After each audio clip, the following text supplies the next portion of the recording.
We have an office off Pearson Road in Flushing. So we also have our flagship location in Midland, and then we also have one in Traverse City. So wherever you have property, we can help you, service the property. What I gave you on your tables was a little information about kind of some of the things that we do. Then if you would be so kind, because I gave you pens, fill out this yellow sheet, and that will go into a drawing that I'm going to draw tomorrow morning at my sales meeting for, I figured one of them is going to be a Top Golf, and then I haven't figured out what the other one is going to be yet. But there'll be two drawings. Maybe the winner can pick. Right, right. So a little bit about me. I was an insurance agent for 22 years, and in the area, in the Tri-City area, and then had the opportunity to sell my book of business and drove my kids out to Southern California and experienced that for about 5 years. Then I came back to Michigan to take care of my mom, and then I got into restoration. I worked for the Green Company first, and now I don't. I work for Service Master, so I've been in restoration for a few years. One of the things as far as landlords go is we do biohazards, which are never pretty, and we also are very discreet on our mold testing. So say you have a tenant that has complained about mold, and you want to get that tested for their peace of mind or for your peace of mind. We never talk to the tenant about what we're doing or the results or anything like that. It always goes back to you. So, go ahead. Cost on that? It is typically about $110 a score. So if you want to satisfy somebody's,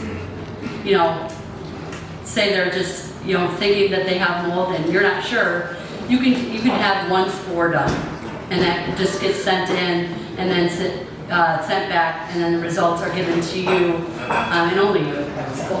So there's like 50,000 different spores. So how do you pick which one that you are going to potentially test for? Well, we would go through and we would do air quality samples. Okay. So we would do that, and that doesn't cost anything. It's just when we take a spore of something, and we are IICRC certified in mold testing and remediation, so they know they've dealt with it. The team has dealt with it for 14 years. Is the two people that I have that does the testing in the Flint location. So, but we do. Pipe bursts, obviously we're not going to fix the pipe, but we'll fix the water that, that needs to be extracted. We do, any kind of flooding. If you have garden unit apartments, we do that as well. Biohazards, like I mentioned. Tarp up and board up, if in the event that there's like wind and or fire. And then we also do the rebuild.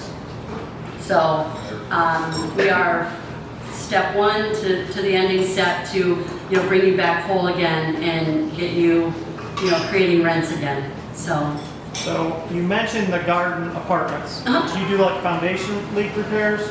Yep. So we have vetted subcontractors that only do the work that that have done work for us in the past. So it takes quite a bit to. We've been encapsulating the mold where we find it with the stuff from Home Depot. So if I encapsulate that and then I call you out to test it, will that test fine? Is that your history? Does that encapsulation work? I'm not sure. No. But No? I don't. I wouldn't think so, because there's still the spores and it's in the air and the ventilation, depending on the ventilation. But I'm not 100% sure. But I will find out, and I want to get your information so I can get that answer back to you. anybody have any questions for me? You testing, do you do any type of lead-based paint testing like in Detroit and areas like that? Yes, and asbestos. So that as well. What about, you have like raccoons in the attic and feces and things in that nature? That would be more for critter. Okay. Critter control? Yep. I mean, What if the coons are gone? You clean poop? yes. Okay, cool. Unfortunately, yes. That would be vile, like, Yeah. because you wouldn't want to touch it. And what about if someone's melted in the bathtub? You got that too? Yes. I mean, I've been on jobs where it's been just a natural death and a murder. So it's not pretty. Not pretty at all. I got a raccoon and a squirrel living in one. Oh, okay. All right. Are they still there? Yeah. Okay. Okay. No questions? Has everybody filled out those yellow sheets for me? Yeah. Because I'll come You have to around. play to win. Yeah. I'll come around and pick them up. Just fill out I mean, at least if nothing less, fill out the first 3 lines. That's your name and phone number and address. But if nobody has any questions, now I have questions to see how people were listening. What did I do before I worked for Service Master? Insurance. In California, insurance. What did I do for work? Insurance. Okay. Nope. Oh, not, okay. What? Green company, and before that, we went to company providers, came back to help mom. Spend them, right? Look at that. Winner, winner, chicken dinner.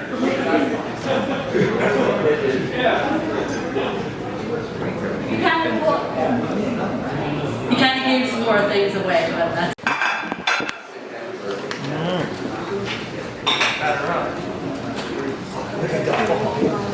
All right, so our main speaker, we're about to introduce Erica from Government Affairs, representative from the RPOA, and she's going to let us know what all the beautiful things our representatives are doing for us in Lansing. No? Please help me welcome Erica Farr.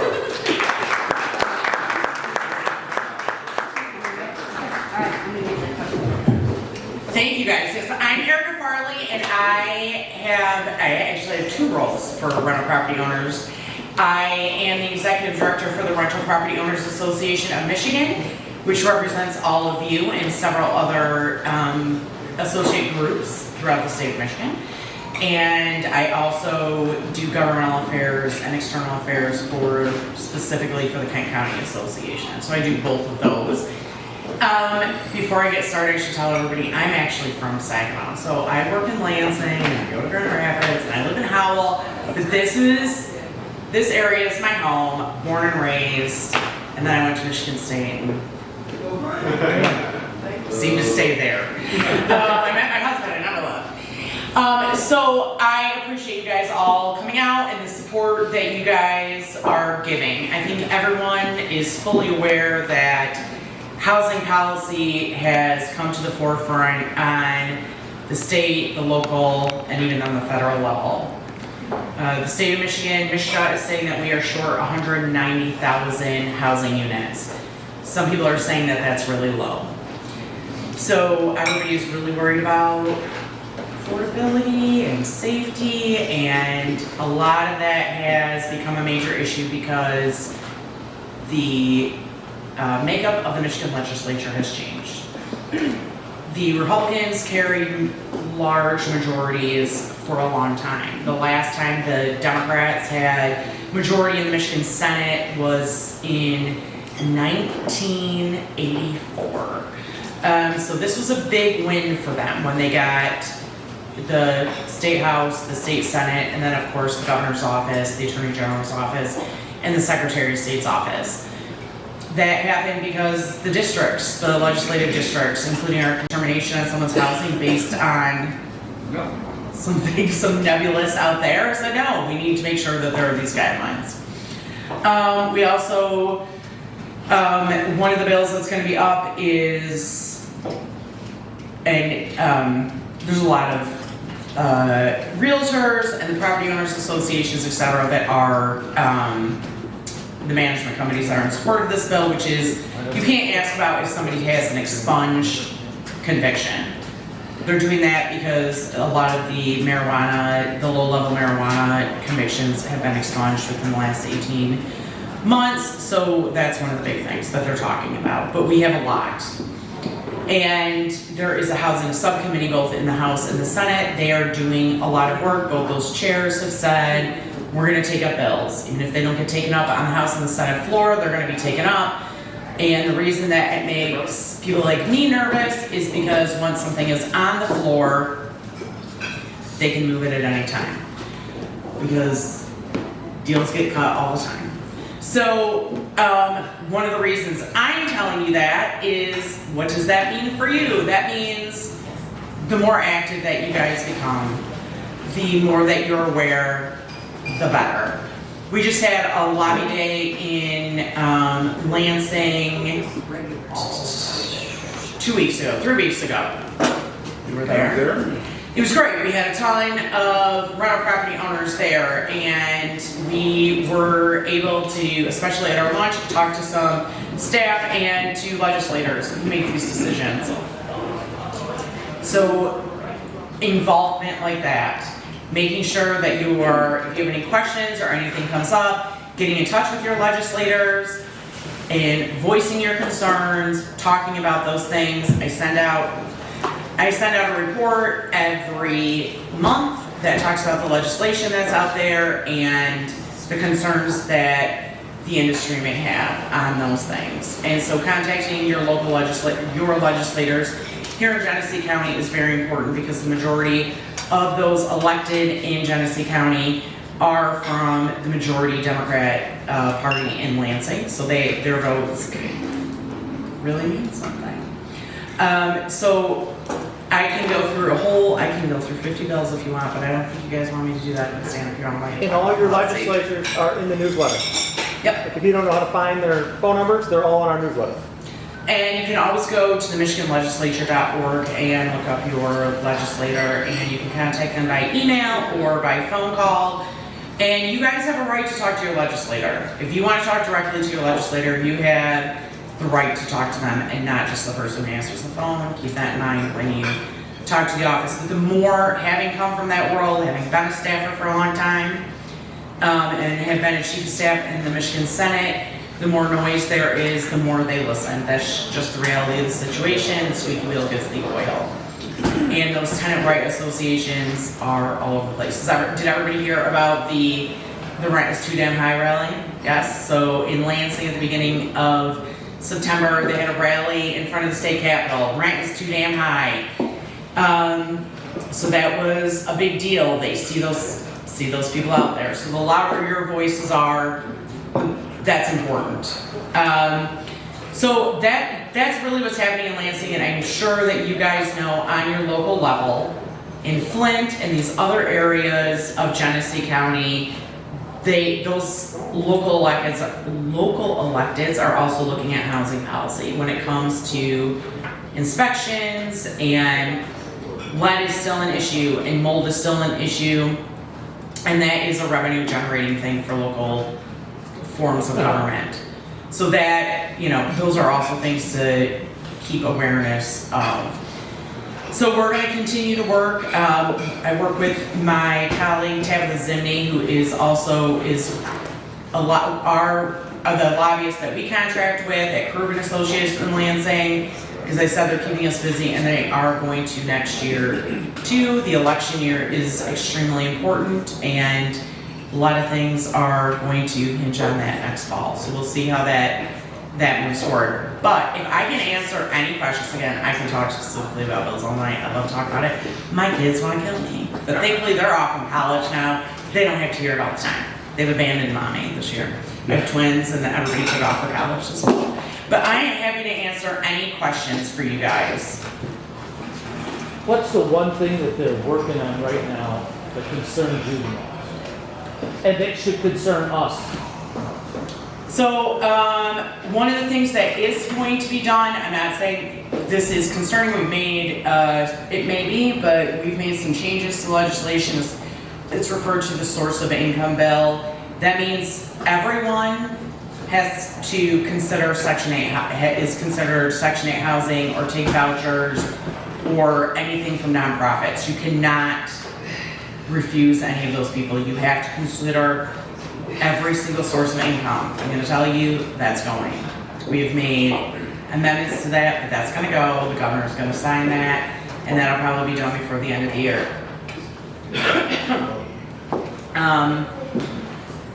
They are also really looking at mold inspections. So they are looking at trying to expand mold inspections. And then also there's a really, when I talked about getting rid of the credit scores, getting rid of application fees, getting rid of criminal background checks, those are the main things I'm concerned about.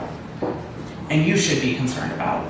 Because they want to make it as easy as possible for someone to get a rental property. And I'm not saying that you guys obviously want to have people in your properties because that's, you make money off them, but they want to make it so you guys have less control over who is in your properties.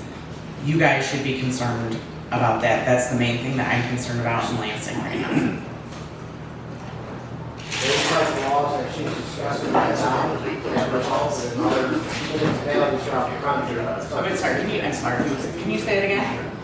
The laws that you're discussing have been passing in other municipalities throughout the country. Seattle's a prime example. They started passing some of these tenant right bills. Within the next 24 months following, they lost over 3,000 rental properties as landlords sold off and left the city. Now the city is backpedaling and trying to beg landlords to come back. This is happening in New York right now. I share this often. I say, come to the municipality to you soon. If you go to my group and you just search the word municipality, you're going to find these articles from around the nation and here in Michigan where they're trying to pass these laws. Could you imagine if everybody's going to walk into a dealership and buy a car without any type of a credit check? You know what the repossession rate on vehicles are going to be? You know, what do you think the dealership legislators are going to do? They're going to fight that. What do you think the mortgage industry would do if all of a sudden they can no longer check somebody's financial well-being out before they have a mortgage? We'll have something like 2008 mortgage crisis look like it was a day at the on a field trip. You know, these things, if they pass, I will be one of the persons that's going to put everything I own up for sale overnight because I am not going to put people in their home that I can no longer background check financially and what type of person they are. And that's what they're trying to pass. Here's one of the things. You probably have the statistics. How many rental properties are in the state of Michigan? And I don't have that statistic, but I'll tell you. Yes. Rental properties. I know how many is in Genesee County, 45%, Okay. according to the Census Bureau. All right, so let's add a number. Let's take it for a number. Let's just look in this room. I will bet you that we probably have a representation of anywhere from 500 to 1,000 units in this one room. We have approximately 40 people in this room. That's 40 votes against 1,000 votes. Why do you think they're pandering to the tenant base? Because they have rights to vote within the districts in which they live. We can't vote in the same area that we own a piece of property.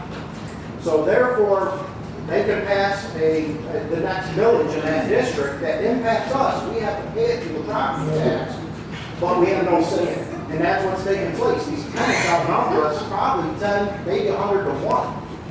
And that's why these laws are going to keep coming up. You know, our country's going more and more towards this leftist utopianism, and this is what it's going to equate to is a socialistic society, and that's, you can see it. Laws are changing for that. We don't take some significant stances against it, we're in trouble. And this type of person right here in front of us is the type of person that's actually willing to take that fight up for us. But we got to give them the support they need in order to go to these state legislators and smack them back into reality. Okay, Good luck. Jeremy, I made an incorrect statement. It's 45% in the city of Flint, not Genesee County. The city of Flint. Let's do it. That's a lot of people. That's a lot. What I can tell you is that more people right now, especially young Gen X and old into the millennials are there more renting than they are owning, and that's going to continue to be a trend. You are right to say that there are cities across the United States who have tried some of these policies, and they have not worked for them. But I'll say this. So my job, Tabitha's job, who I work with, our job is to talk to these legislators as much as possible. They are not all of them are unreasonable. Some of them are property owners themselves and are able to understand what we are saying and are listening to us. My job is to talk as much as possible, and that's, I tell people every day, I get paid to talk. So and we are having to explain one of our main talking points is the fact that they are not only going to ice out the people who are already property owners, it's going to be new people, young people wanting to come into this industry. There will be no more rental industry, and then what are they going to do? Because these people need somewhere to go. Yes, Henry. But I'm going to tell you that no matter what group you talk to, including legislators, or just people you meet on the street, any group you ever talk to, and you say, listen, I'm a landlord, you will find that they will come back to you and say, well, you know, I used to have rental houses, and this or that, or I got out of it for this, or my family's been in rental houses for years. So when you go out there to 10 million people in the state of Michigan, whether they're legislators or factory workers, you'll find a large majority of those people know exactly what you do on a daily basis and the problems that you have. We don't operate in a vacuum. No, I think you're making a good point. I'm going to kind of piggyback on that. One, legislators, these elected officials, they're just like, there's nothing magic about them. They're just people, okay? The other thing, and part of my messaging is that's exactly what you guys are. The two things I continue to say are, if you guys know it or not, you're small business owners and you're members of the community, and those things have to be recognized. I don't want to make anybody uncomfortable when I say this, but I know you've heard me say it, is one of my goals is to change the image of property owners, this kind of landlord I talk about. It's this Dickensian, Christmas Carol, Scrooge kind of image of what a landlord is. And I'm trying to reframe that. That is one of the things that we're working on, is reframing what that is. Because that is a really easy image for people to grab a hold of and re-explaining things. The other thing is that we talk about is you guys, your enemy is not the tenant. Cannot be our message. Our message, I've never been, I own my home, but I've never been a landlord, a property owner like you guys have. I've only been a tenant. But I've heard a lot of stories, and I understand sometimes they do. they are very difficult, is how I like to put it. But when we talk about our messaging, and I talk to people, I talk to the media all the time, I talk to the legislators, the tenant cannot be our enemy. It just can't. That feeds into this this other kind of image of what a property owner is, and that does not help our cause. Our goal here is to make sure that we have safe housing, and that you guys, because you guys are allowed to make money. That's not like an evil thing. So one of the problems that we have, so I own a property management company, and I have two clients. I have the owner, and I have the tenant. So the tenant is not paying, they are one.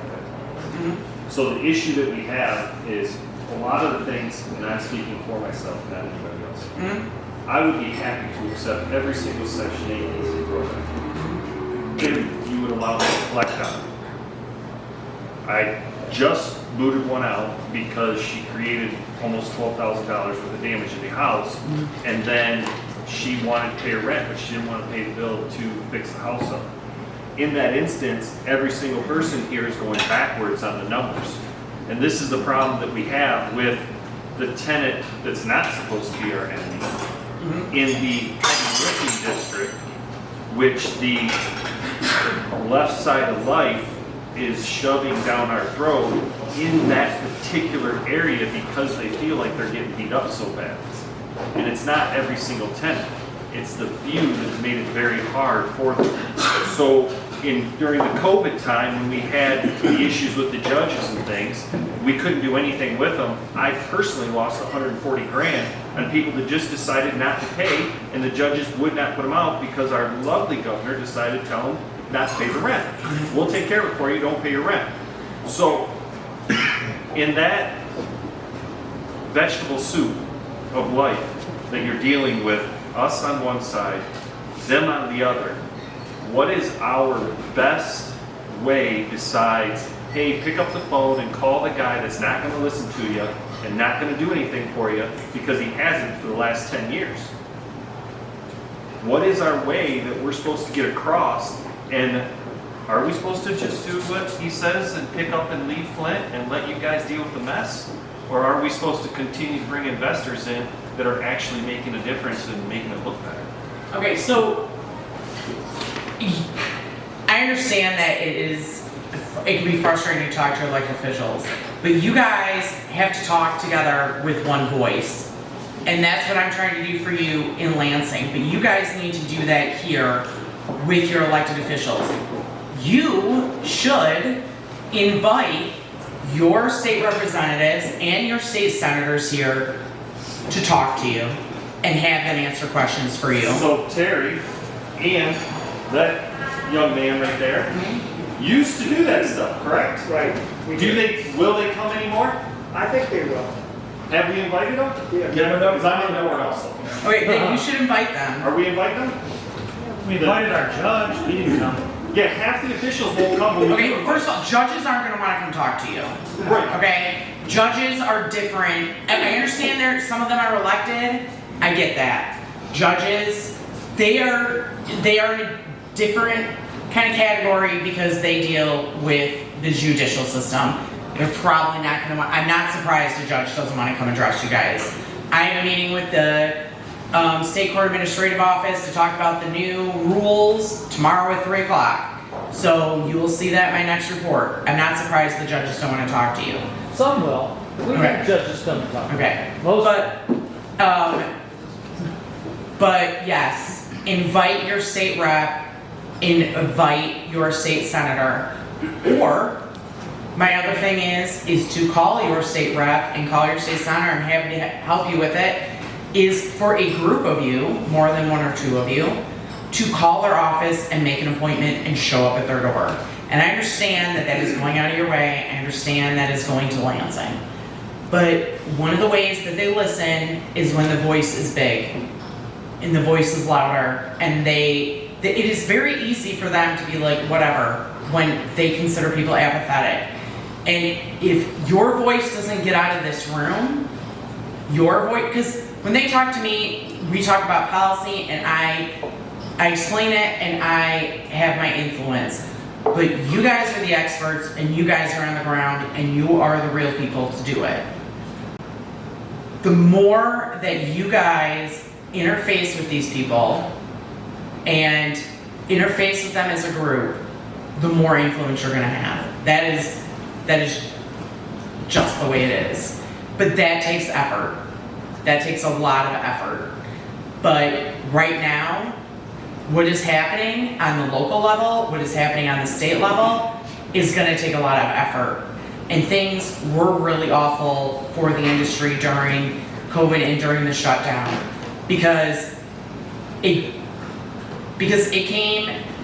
all those federal dollars flowed in. That came from Washington, and it came to Lansing, and every state spent it. And every state did a moratorium on evictions. And that, and excuse me for saying it, screwed you guys. Okay? But that came all the way down. And now you guys are gonna have to clean it, you gotta clean it up. Because what other choice do you have? So but you have to have your voices heard. So the very best thing that you can do is to talk to them directly and to keep talking to them until they listen to you. That is, being part of the process is super important. I can't stress that enough. We talked about maybe the main thing we should be looking at. Is there kind of a list, almost prioritized? Yeah, so the report that I send out has all my top pieces of legislation that we should be working on. You guys are gonna have, I'm gonna send another one by the end of the week. And I know it goes to board members, but you are welcome to send it to all your membership. We do, we send it out to great. everybody when it comes in. So I send out a report. Everybody should read those. Yeah. Because they're important. So I send it out at least once a month. And I will, one of the very top thing, it'll say legislation. And it'll give you the bill number and the sponsor, what party they are, and it'll tell you what the bill does, why we're concerned about it, and then where it is. Is it in a committee? Is it on the House floor? Is it wherever it is? So I don't give them all to you because that would be a lot. I give you like the top hits. And so I have all that, and then I talk about, after that, I talk about who I've met with or whatever, about what we're working on and more kind of but it's a bullet point, and right now it's no more than 2 pages. This is not a doctoral dissertation, so it's a lot of bullet points. So all of that is there in those reports, and again, you guys will all have another one before the end of the month, or the end of the week. End of the week. Yes, sir. You know, Erica, actually, I mean, obviously, anytime that the legislature is in session, we have problems. Mm-hmm. But we do have more of a problem today with the courts that you were talking about meeting with tomorrow. And you know, pre-pandemic, we knew what to expect. It was a workable system. It hadn't changed in decades. Mm-hmm. And so the average attorney or the average landlord would go into court, know how to behave, know what to say, and would come out with a decent outcome in most cases. Mm-hmm. The pandemic then, the things that you mentioned with all the free money from changed that dramatically. And I'll be honest with you, we made more money during the pandemic because we were getting these $3,000-$4,000 checks, and we didn't hurt during the pandemic. You did. But now after the pandemic is over for 2 years now at least, the Supreme Court wants to adopt the pandemic system that we had in the courts. Mm-hmm. And that has just brought havoc upon this group of people, maybe other groups of people. You know, they've added weeks to the situation where it was 7-day notice, 10 days to get to court, you know, 10 days, you know, pay your money or leave, and then get a writ. I mean, we all knew how to do that. They've taken, and nobody knows what to expect from what court today. In fact, no 2 courts even behave in the same manner, which is scary when you start thinking about it. So, there's no common, but anyway, what I was going to say was that we have more of a problem with the court system today. And this meeting you've got tomorrow is only a liberal view of how the court system should work. And the real answer to how it should work for them is to drag it out another 4 or 5 weeks. And we're the victim in that situation because, one, we're not collecting money during that time, and then we do collect the money, it's well after the fact. And nobody can pay their bills with money after the fact. And so I personally think the courts are just as much of a problem to us today. So the problem with the courts is, I agree with you, I've seen the rule changes. The problem with the courts is it's not voted on, which those court rules are not like voted on by the legislature or whatever. That is decided by the state court administrative office. Those, they're not elected officials. But I understand that when they were having hearings on these things, there were tons of people against it and nobody for it.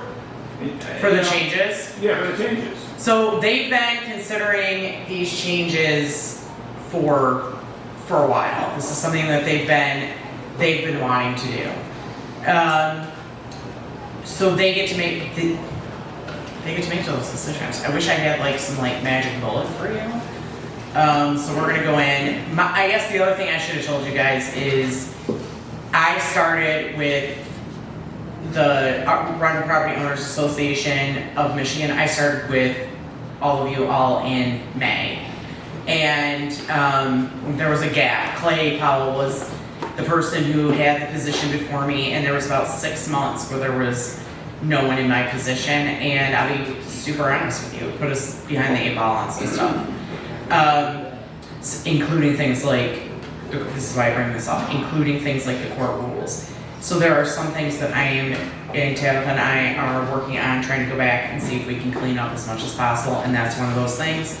And that's one of the reasons that we're having that meeting tomorrow. And this group, as opposed to most of the other groups, I think Clay Powell's group is probably similar to ours, would be more than willing to fund some type of meeting with the right judges in the Supreme Court to at least express our opinions to the people who are going to make these decisions. Because they weren't elected to make law. They weren't elected to make changes to the law. They were elected to carry out the law. And I find this to be totally unconstitutional, that they would sit down and decide to change the laws because they wanted to. Well, they're going to tell you they didn't change the law. They changed the rules. That's what they're going to say. They're all lawyers, and so they're going to tell you, we didn't change the law. We changed the rules. And I understand that probably seems like semantics, but that's what their response would be. So, they are empowered, I mean... It is what it is, Henry. Yeah, they're empowered by the state constitution to do those things. So our goal is to go back in and ask them to reconsider those rules. I mean, that's what we're trying to do right now, and that's gonna be our goal. We're going to go talk to the court administrator. But the hearings, as I understand them, were overwhelmingly opposed to these rules. All the hearings. They did amend it. Yeah, and they did amend it, right? Well, Yeah. that doesn't surprise. I wish I had like a big shock for you, Henry, but I'm not surprised. Who do they answer to? Well, the Supreme Court, the Michigan Supreme Court is elected. So, you guys, but the state court administrator who helps set these rules is appointed by the Supreme Court. So that's a state job. That's like a civil service position. So you guys elect the people of the state of Michigan elect the Supreme Court. They pick their state court administrator, the chief justice, whoever that is. They elect the chief justice. You guys pick the justices. The justices pick who the chief justice is. They pick who the state court administrator is. The state court administrator is responsible to the state of Michigan. They work for the state of Michigan, but they are not an elected official. The governor, no, not even, because that's the judicial branch. Supreme Court justices. That's who, the people that you elect. Because they don't work for the executive branch, they work for the judicial branch. So the governor or the legislature does not have control over that. This is a separation of powers issue. So we need to reach out to the Supreme Court? Supreme Court Administrator's Office, which is different than the Supreme Court Justices. It's called the State Court Administrative Office, SCAO. I mean, there's gotta be, I mean, is that who you guys are? That's who I'm meeting with tomorrow. Okay. So That's who we're talking to. Yes, sir. Another area that we get a lot of complaints in this area in the city of Flint is one of the district judges, Merrill. While you're there, Okay, so I'm gonna, okay. just write a down little a background. napkin. Just write down a napkin. Oh, I know exactly who this person is. You can, you see. Okay, so I worked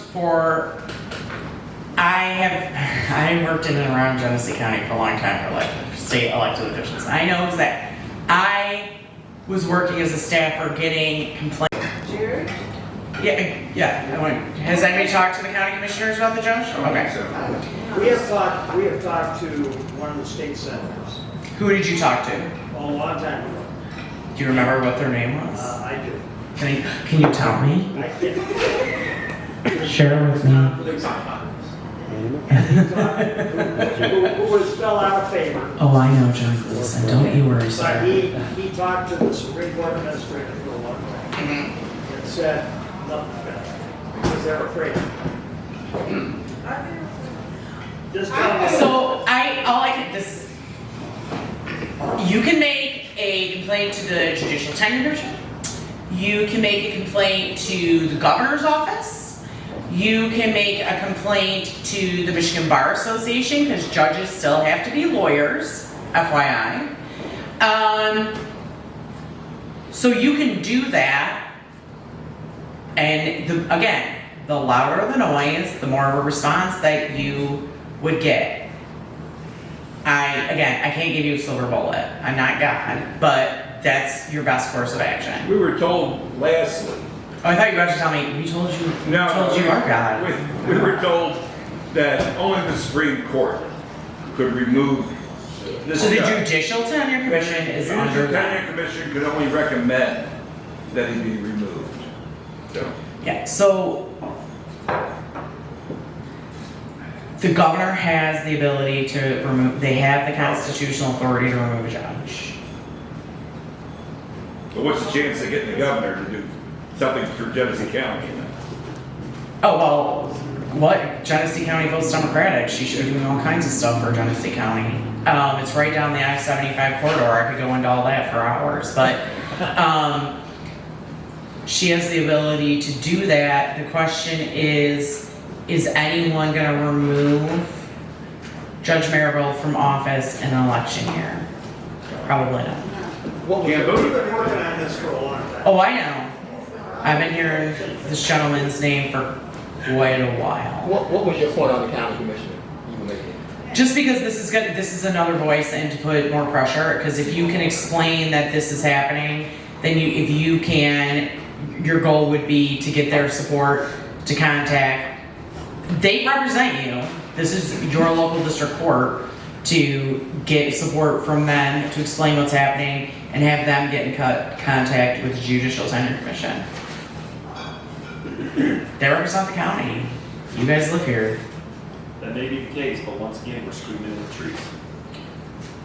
Has anybody actually reached out to them? Have you invited them here? Has anybody called their county commissioners? We talked to one of them. Who did you talk to? We talked to Beverly Brown. Okay. So, She's a fourth ward. so Genesee County has 9 commissioners, 7 commissioners. I think you have 9. 9. It's not. Okay, so you need to talk to all of them, because guess what? The county health department also oversees anything having to do with mold and lead testing. So, can I ask what your name is? My name is Michael Kennedy. Okay, Michael. So this is what I'm going to say to you. Let's not talk about mold. What? Let's not talk about mold. I'm not talking about mold. I'm not talking about mold, man. So when it comes to this stuff, this is what I tell people. You have one of 2 decisions to make when it comes to dealing with elected officials, when it comes to working with the government. Even if it feels like you are screaming into the wilderness, you either have the option to do nothing, which you can, but then you can't complain. If you don't vote, you don't do anything, you can't complain. Or you have to be active. Even if it's frustrating and you feel like you're banging your head against the wall, you have to continue to do it.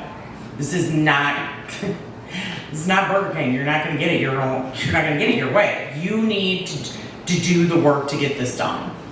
I do that on a daily basis. Granted, it's my job. I get paid to do this. And I understand conflict can be hard. I had another lobbyist tell me a couple weeks ago, if there was no conflict, Erica, if people liked conflict, you and I wouldn't have a job. I said, you're right. Just like my dad said when he became a lawyer, if there was no misery in the world, he wouldn't have a job. I was like, these are brilliant things. Sad, but brilliant. So you either have to keep your foot on the gas and keep making your point and keeping in contact with these people who are elected, get paid by your tax dollars to represent you, your neighbors, your tenants, your properties, or you have the opportunity to do nothing. But since you're here tonight, I know that's not what you want to do. If you wanted to do nothing, you would be at home. Because I'm sure there's a whole bunch of members of this organization who you never see.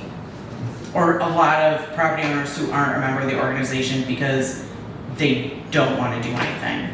You guys are here, you have the information, you have the voice, there's 40 of you together, 40 plus. That's a voice. I think our biggest issue is when you look out in this group right here, every single one of these people are working their freaking tails off I get it. every day.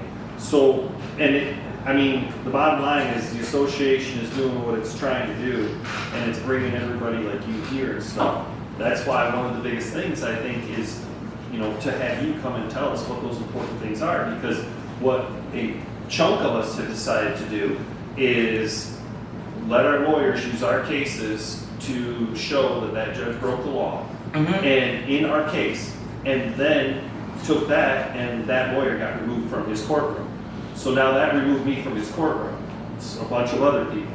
So when that happened, I'm not trying to do anything, but in this immediate moment, that's all I could do. And I'm stuck in that spot.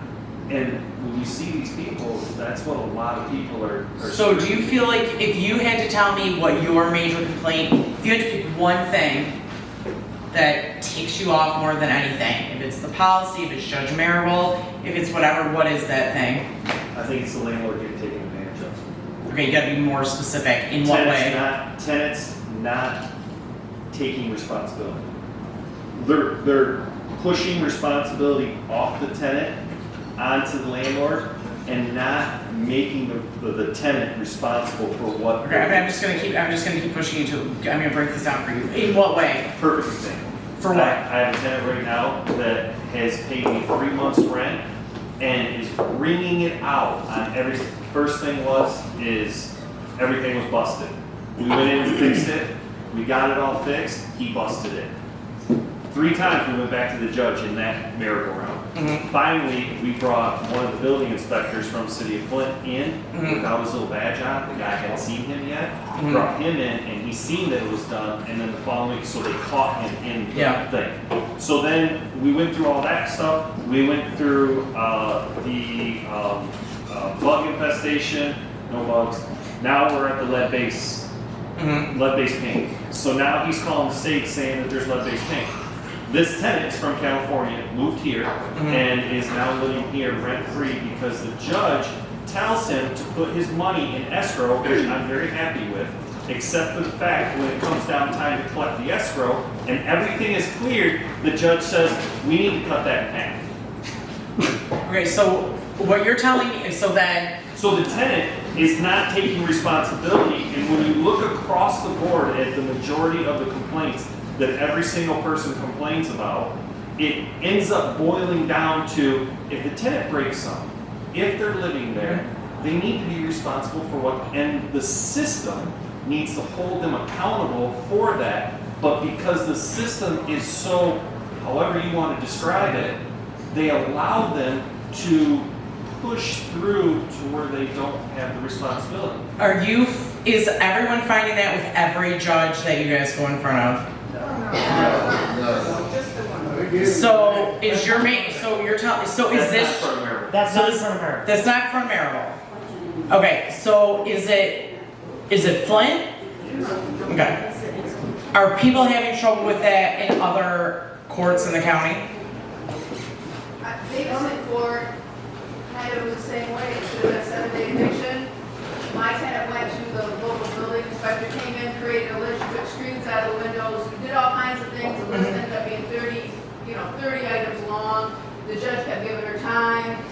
I paid one of the guys that came here to come out and do this, certify stuff. We played that game just like he did forever and ever and ever. The escrow account for me had 0 in it, and I'll get nothing. And it was a $3,800 judgment. But But so, do you know what I mean? If Yeah. it went out in May, I didn't get it out till September. Okay. And in the meantime, the water bill, the lawn, all the stuff goes in the. Same issue in Grand Blanc. Yeah, so, So what I'm hearing, at least from you guys right now, is the main thing that is your problem are the evictions, yes? Yeah. Well, The evictions are I- continuing to take too long. The deposit can't even be big enough. Like, they're worried about rent, they're trying to fight rent increases, but you can't collect on the tenant. There's no recourse for the tenant. So the only way we can still make money is to raise the rents. We raise our rents, what do? Raise our property taxes 5%. So would you say that the reason that rents went up, have gone up, because like I'm playing a little devil's advocate here, or the reason that rents went up is because during COVID you couldn't collect rent because there were no evictions, so to balance that out, you had to raise rents. Rents went up because costs went up. Yeah, cost Taxes went up, So- maintenance went up. You can't recoup. Didn't have anything to do with the moratorium. So Erica, see, Mike just hit it. So the landlords didn't get paid during COVID, right? Now, everybody here, if you got a rental and you're making $300 or $500 a month, that's great. But there's a lot of landlords that aren't making that, right? So you get a year where you're not getting anything. Well, that little bit, I mean, all your expenses still, you paid them. You paid your taxes, you had to, because government expected to get their money. You had to pay your insurance, you had to pay the water, you had to pay utilities, you had to pay. Now COVID comes, yeah, you gotta recoup that money. You know, you take a $2,000, $3,000 loss, multiply that by 20 houses, or like Mike had the one instance, right? 140,000. Where's that money gonna be? You gonna make that money up? Yeah, you're gonna have to. Otherwise, you're gonna go out of At the business. same time, our taxes are going up by 5%, legislative max, and they raise the inspection fees. And then there's more inspections, then the court costs, 3 trials to 4 court hearings, whatever, just to get a tenant out. The problem is the system. I literally have people at this point that are boarding the houses up and saying, we're just gonna take the loss because we are making nothing and we're just shoving the money in. And they're not even be able to They're break boarding it even. up and they're just taking the loss on it and just writing it off. They're high income earners and they're just, this is what we do. We pay I got taxes. a client right now, same thing. It's on the market, and he just lets it sit there vacant before he ever rents it again. So do you run a management company too? No, No, okay. I sell it. You sell the house. Realtor. You're a realtor, okay. But that is right. That is like Mike's talking. So we have a shortage of houses. Okay, this gentleman's been very patient as you guys talk over him. How can I help you? Danny's pretty good at talking over us, too. Okay, I haven't heard him yet tonight. Okay. So, this is just a general statement. So the landlords that are in this room right now, I spoke on this last meeting, are you guys doing inventory checklists? Having it signed before a tenant moves in and does a walkthrough? Are you doing an inventory checklist before pictures, before they move into the property? Absolutely. Yes. Plus an additional letter that states that they accept the house as is. Doesn't matter. Do you feel like the tenants have changed? 100%. Tenants have changed. The people moving into your properties, the kind of people have changed. One of the problems, okay, so the tenants here, some pretty decent tenants prior to COVID, right? They was paying the rent, okay, so COVID comes, the government takes over, and they pay all the rent, even the people that's working, they just started paying everybody's rent. Okay, after that, what do they do with their money? The good people that was paying it, now they don't pay after the government stopped paying the rent. They more than Yeah, because they got away with it 2-3 rounds. They got used to the government. They got 2-3 rounds of Sarah funds, and they think it's going to be a 4th. There's a turn, like, I'm seeing a turn where they're starting to be responsible. You have a chunk of them that start to be responsible. So because if they know it or not, that money is all It's not- gone. it's not- It's not coming back. All the states have spent it. The federal government is not giving it out anymore. All that money is all gone. Now we got to evict them. Because the problem is, and that's one of the problems we have with Church Martin. Okay, I told him last week, you're gonna have to stop some of the stuff, the antics you're using in your courtroom, because most of the landlords now are doing the 30-day notices. They're not doing those 7 days. They want them out because of, if you get him as a judge, you're stuck for 2 or 3 months. But No. I will say this, if you're on a month-to-month, And he claims that the 30-day notice, this is what he said to me. He said, oh no, that they just don't, them landlords just don't want to pay inspection fees. That's the problem. That's why they're kicking the tenants out, because they don't want to pay the inspection fees. They don't want to pay the license fees, which he gets confused, the license fee with the inspection fee. Because we all have to have a license fee. You know, that's a one-time deal, and he gets all confused on that. But anyway, he said that I suspect that it's that they don't want, the landlords are doing the 30-day notices because they don't want to pay for the license, for the inspection. And that's why they're doing it. All right. I mean, these are his Okay, well, I appreciate you guys listening to me talk. Erica, before you stop, I want to tell you Yes. one thing. And they're gonna Hurry up, Henry. they're gonna boo me out of the room. I'm gonna get the hook here, But man. they're gonna throw me out of the room. This is the best of times for the people in this room. Every time the unit comes vacant, we get more money for it. When we want to get rid of it, there's somebody who wants to pay us more than the house is worth. This is the best of times. That's not to say the government doesn't give us more grief than it's worth. But we are really making more money today than we were 2 years ago, 4 years ago, 10 years ago. Much easier. I can remember when houses sat vacant for months at a time. You couldn't rent them at any price. And while it was sitting vacant, they were stealing your aluminum and your plumbing and your furnaces. I mean, things that we just don't live through today.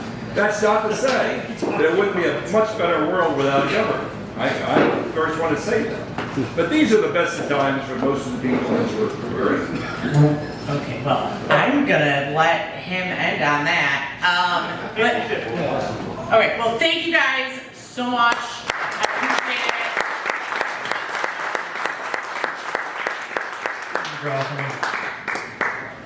We got 35 bucks. She's walking away. Yeah. Oh, He's gonna Oh, yeah. draw the So you're gonna draw. Winner, winner. Okay. All right. This is for See, Henry. this is for Henry. Because they're the best of times, and Henry needs to win. Henry's $35, best of times. I can use it though, you know. All right, 4219 is the last four. 4219. All right, we got a winner back there. Before we